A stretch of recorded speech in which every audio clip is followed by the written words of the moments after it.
ဟိုရှိရှိတုန်းကဗာရာဏသီပြည်ရှင်ပြမတက်မင်းကြီးမှာမိဖုရားကြီးတစ်ပါးရှိတယ်။အဲ့ဒီမိဖုရားကြီးဟာမင်းကြီးအတွက်မဟိတာနဲ့ဆန္ဒကုမာရလို့ခေါ်တဲ့သားတော်နှစ်ပါးကိုမွေးဖွားပေးထားတဲ့သားတော်နှစ်ပါးကိုမွေးဖွားပြီးတိတ်မကြခင်မှာပဲမိဖုရားကြီးဟာကွယ်လွန်သွားခဲ့တယ်။ဒါနဲ့မင်းကြီးဟာအခြားမျိုးသမီးတဦးကိုမိဖုရားကြီးအဖြစ်တင်မြှောက်လိုက်တယ်။နှစ်မကြခင်မှာပဲဒုတိယမိဖုရားကြီးကလည်းတူရိယလို့ခေါ်တဲ့သားတော်လေးတစ်ပါးကိုမွေးဖွားပေးခဲ့တယ်။မင်းကြီးဟာသားငယ်ဖြစ်တဲ့တူရိယကိုချစ်မြတ်နိုးလွန်းတာကြောင့်ဒုတိယမိဖုရားခေါင်ကြီးကိုလိုရာဆုတောင်းမှုပြောလိုက်တယ်။ဒါပေမဲ့ဒုတိယမိဖုရားခေါင်ကြီးကနောက်ခါမှတောင်းမယ်လို့ပြောလိုက်ပြီးသားငယ်ရွယ်ရောက်လာတော့ထီးနှံလွှဲပေးဖို့တောင်းဆိုလိုက်တယ်။ဒါပေမဲ့ဘုရင်ကြီးကမိဖုရားကြီးတူရိယဟာအငယ်ဆုံးသားဖြစ်တယ်။သူ့ထက်အရင်အကြီးဆုံးသားတော်နှစ်ပါးရှိနေသေးတယ်။သူ့ကိုထီးနှံပေးဖို့ကမဖြစ်နိုင်ဘူးလို့ညှင်းဆိုလိုက်တယ်။ဒါပေမဲ့မိဖုရားကြီးကသားငယ်ဖြစ်သူကိုသာထီးနှံပေးဖို့အထက်ထက်အခါခါတောင်းဆိုနေတော့တယ်။ဒါကြောင့်လဲဘုရင်ကြီးကသူ့ရဲ့သားတော်အကြီးနှစ်ပါးကိုမိဖုရားကြီးကကြာရင်ရန်ရှာလာနိုင်တာကြောင့်တောထဲမှာတွားရောက်ပုန်းရှောင်ပြီးသူ့ကွယ်လွန်တဲ့အခါနန်းတော်ကိုပြန်လာဖို့မှာကြားလိုက်တယ်။သားတော်နှစ်ပါးလည်းနန်းတော်ကနေထွက်လာတော့နန်းတော်ရှိမှာကစားနေတဲ့ညီတော်ဖြစ်တဲ့သူရိယာကအကိုတို့ဘယ်သွားကြမလို့လဲလို့မေးတယ်။သားတော်နှစ်ပါးကတောထဲမှာသွားနေဖို့ထွက်လာတာလို့ပြောလိုက်တယ်။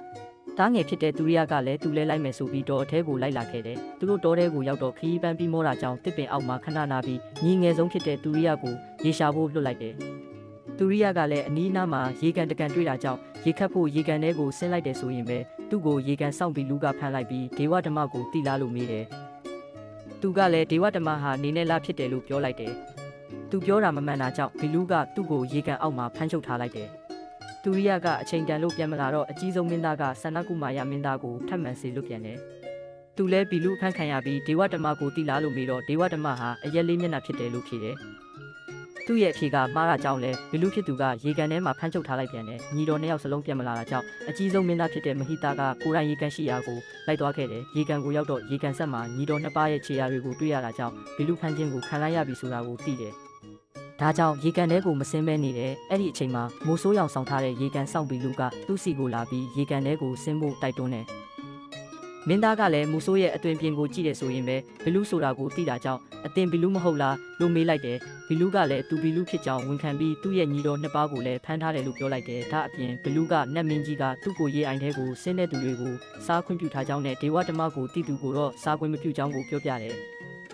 အဲ့ဒါနဲ့အကြီးဆုံးမင်းသားကဒေဝဓမ္မဆိုတာမကောင်းမှုပြုရမည်ကိုရှက်ချင်းမကောင်းမှုပြုရမည်ကိုကြောက်ချင်းဆိုတဲ့တရားနှစ်ပါးဖြစ်ပါတယ်ဆိုပြီးအနက်အဓိပ္ပာယ်ကိုပါတေချာစွာရှင်းပြလိုက်တယ်။ဒါကြောင့်လဲဘီလူကကျင်းနဲ့သွားပြီးဒေဝဓမ္မကိုတိတူဖြစ်တာကြောင့်ညီတော်နှစ်ဦးတည်းကတဦးကိုရွေးချယ်ဖို့ပြောလိုက်တယ်။အဲ့ဒီအခါအကြီးဆုံးမင်းသားကညီတော်ဆန္ဒကုမာရကိုမရွေးချယ်ပဲအငယ်ဆုံးဖြစ်တဲ့သူရိယကိုရွေးချယ်လိုက်တယ်။ဘလူကဘာကြောင့်ဆန္ဒကုမာရကိုမှရွေးချယ်ပဲအငယ်ဆုံးဖြစ်တဲ့သူရိယကိုရွေးချယ်ရလဲလို့မင်းသားမဟိတာကိုမေးလိုက်တယ်။အဲ့ဒီအခါမှာတော့မဟိတာကငါတို့ဟာဒီတော်ထဲကိုဝင်လာရတာဟာသူရိယကြောင့်တကယ်လို့သာသူရိယကိုဘီလူစားခံရတယ်လို့ပြောမယ်ဆိုရင်လူတွေရဲ့ကဲ့ရဲ့ခြင်းကိုငါတို့ခံကြရလိမ့်မယ်လို့ပြောလိုက်တယ်။အဲ့ဒါနဲ့ဘီလူလည်းမင်းသားအကြီးဆုံးမဟိတာရဲ့စိတ်ဓာတ်ကိုလေးစားလွန်းတာကြောင့်ညီတော်နှစ်ယောက်စလုံးကိုလွတ်ပေးလိုက်တယ်။သူတို့သုံးဦးဟာတောထဲမှာအေးချမ်းစွာနဲ့နေထိုင်ခဲ့ကြပြီးဖခင်ဖြစ်သူဘရင်ကြီးကွယ်လွန်တော့နန်းတော်ကိုပြန်သွားခဲ့တယ်။အကြီးဆုံးဖြစ်တဲ့မဟိတာကထီးနှံဆက်ခံပြီးဆန္ဒကုမာရကအိမ်ရှိမင်းသားလုပ်ကအငယ်ဆုံးတူရိယကစစ်သူကြီးအဖြစ်တာဝန်ထမ်းဆောင်တယ်။ရေကန်ဆောင်ဘီလူကိုလည်း